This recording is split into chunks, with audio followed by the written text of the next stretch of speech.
You don't need to listen to me twice. Okay.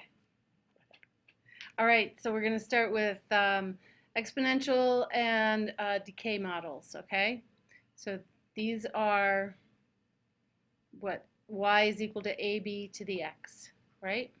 Oops, whoa. So this is what you're going to learn today.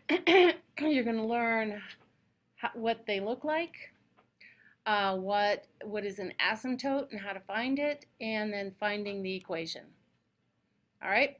Yes.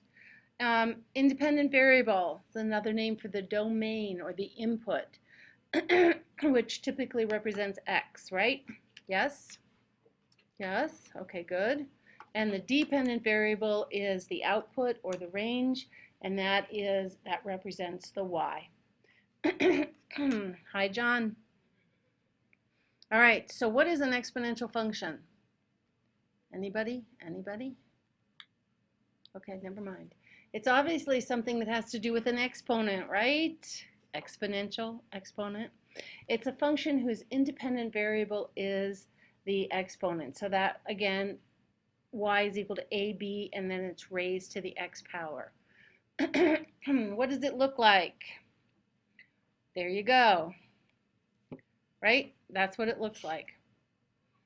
That's your exponent. That's your dependent variable.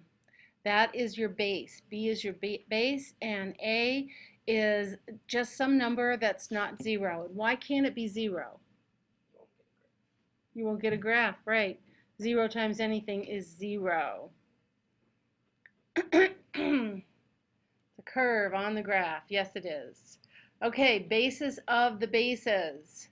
So the base of an exponential function carries as much meaning. It tells you whether or not that function is going to be a growth or it's going to be a decay. All right?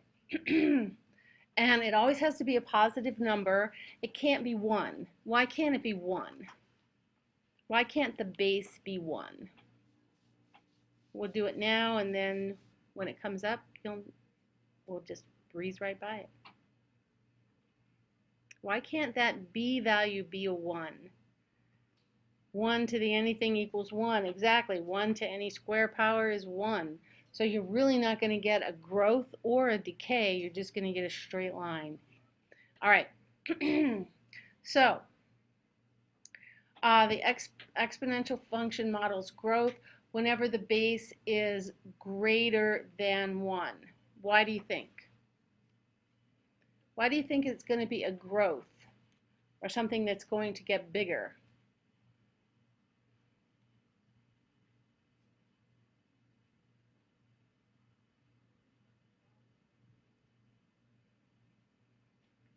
Okay, guys, don't all type at once because, you know, we might crash the webinar here.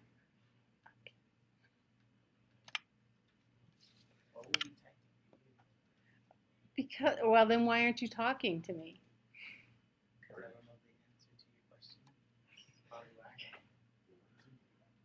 Okay, because it gets bigger when you put the exponent on it. That's right, a 2. If I'm going to square it, gets bigger, right? It becomes a 4. If I'm going to cube it, becomes an 8. If I'm going to take it to the 4th power, it's going to become a 16. So it gets bigger, so that's why it's a growth, right? Everyone just say yes. Yes. Thank you. Okay, so what does exponential growth look like? So we're going to look at this. This would be like a parent function. Y is equal to 2 to the x. And we're going to, if we fill in this table of values, again, think about this. 2 to the negative 2 is 1/4. 2 to the negative 1 is 1/2. Look at what's happening to the y values. Look at what's happening to the x values. And on the graph, this is what we get. It is a growth, right? Starts out small here, and it gets bigger. So that's a growth. Okay, exponential growths, all of them always look like this. They don't always go through these same points, but they always look the same, okay? All right, what about a decay? What do you think about that? Why do you think with a decay the base is between 0 and 1?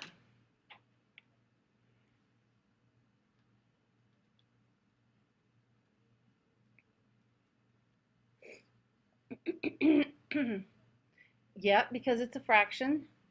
And what happens when I raise 1/2 to the third power? What happens to that fraction? Yes.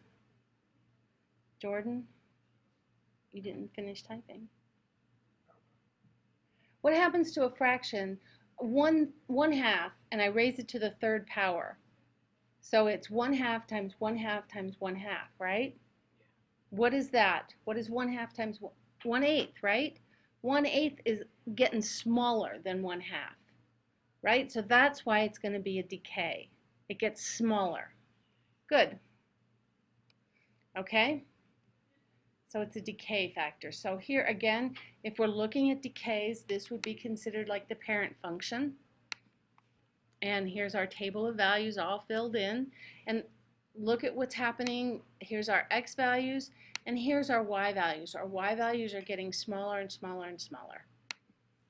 And that is what a decay looks like. So again, not always the same points, but it's always going to have that same kind of shape. All right, asymptotes. One side of the graph appears to be flattened out into a horizontal line, right? You guys saw that? Yes, no, maybe? Thank you, thank you. Yeah, thank you. All right, so if it's flattened out into a horizontal line, that is called a horizontal asymptote. So an asymptote is a line that approaches but never touches or intersects that number on the graph, right? So when you were doing today, who was doing their assignment? Like 1 over x plus 3 minus 4. Anyway, that -4 is a horizontal asymptote, and so your graph is going to go down to that point but never touch it, right? Okay.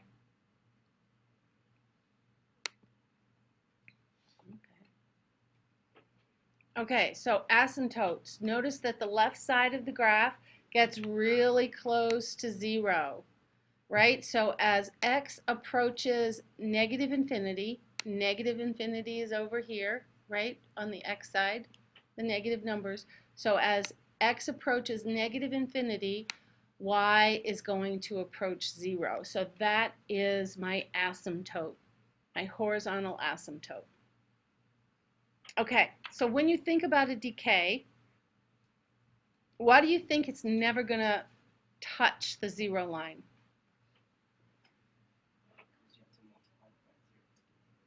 You have to multiply it by 0 to get 0, and that a value can never be 0. That's exactly right. So, and on the other side, if I have a decay here, right, as x approaches positive infinity, my y value goes to 0 again. And again, it's never going to be 0 because you don't multiply by 0, so it's never going to touch it. All right. So, again, why can't the base be negative? You guys already said this real quick. Why can't it be negative? That b value. Or did we say this? Well, we didn't say this. Okay, why can't it be negative? This is kind of interesting. When you square a negative number, so x, remember, is your input. Okay, Jenna's typing. We'll wait until Jenna gets done typing. But think about it. X is your input. And if it's negative and you square it, what happens? If it's negative and you cube it, what happens? And then to the 4th, what happens?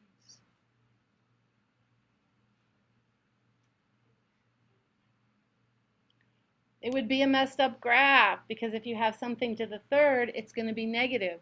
-2 times -2 times -2, -8. But, okay, so then you're down there at the negative part, and then you go up to the positive, because -2 times -2 is what? +4. Yep. So you would have a messed up graph. You wouldn't have that smooth, pretty picture that we had before. Why can't the base be 0? We said this.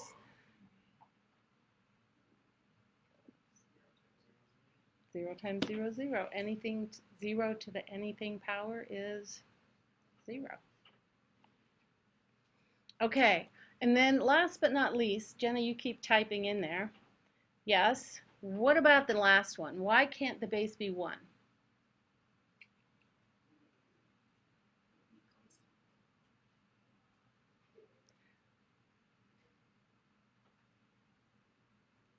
Okay, Jordan over here said because it would be a constant line. What kind of line would that look like? That is exactly right, but what kind of line would that look like? Yeah. You would have a horizontal line depending on what your A value was. Good, both of you. All right, so we're going to determine whether or not is number 1 a growth or decay, number 2 a growth or decay, and number 3 is it a growth or decay? Write it down. Or if you're here, tell me. Number 1, growth or decay?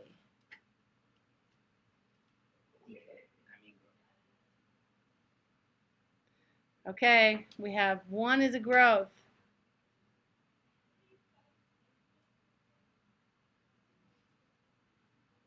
Everyone agree? Yeah. Number 2, decay. It is a decay. Very good. Why is it a decay? Exactly, the fraction. And what about number 3? It's a decay because it's negative. Yes, it is. Very good. Because that exponent is a negative, it turns it into a fraction. Nice. Let's see. Growth, decay, decay. And did everyone hear that? This last one is a decay because this negative exponent turns this 4 into a 1/4. All right. So, and this is part of your assignment for, I don't know, this week or last week, I can't remember. So if you have 2 points, you can write the equation for an exponential function, whether a decay or a growth. And the way that you do it, this is your general form. Then you're going to substitute 2 in for y and 2 in for x because that was one of our points. Oops, sorry, the wrong way. Okay, and then you solve for one of the variables. Doesn't matter which one. Usually if you have a 2 or something other than a 1 up here for your x value. No, this is just exponential growth and decay. Isn't that all this is about? Logs was last week, wasn't it? Yeah. Yeah, logs was week 4. It was week 5. Oh, but this week is week 4 because I messed up. I put week 5 for all the week 4 and week 4 for all the assignments. I messed up. Okay, then do the same thing. Yeah, I know. I messed up, okay? I messed up. Thank you. How many times do you want me to tell you? There we go. Solve for A, substitute back in for A. Okay, that's okay. It's getting graded.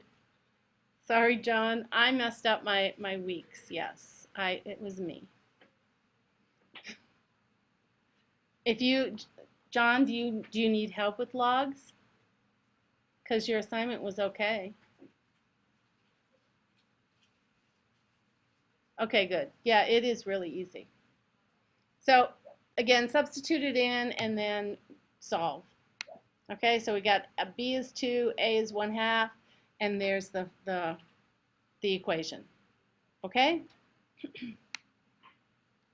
That's it. You see how easy that was? See how quick? Yeah. Never any questions. Anybody have questions? No? No? Alrighty, guys. If you have no questions, thank you so much so I don't have to talk to myself, and let me know if you need any help.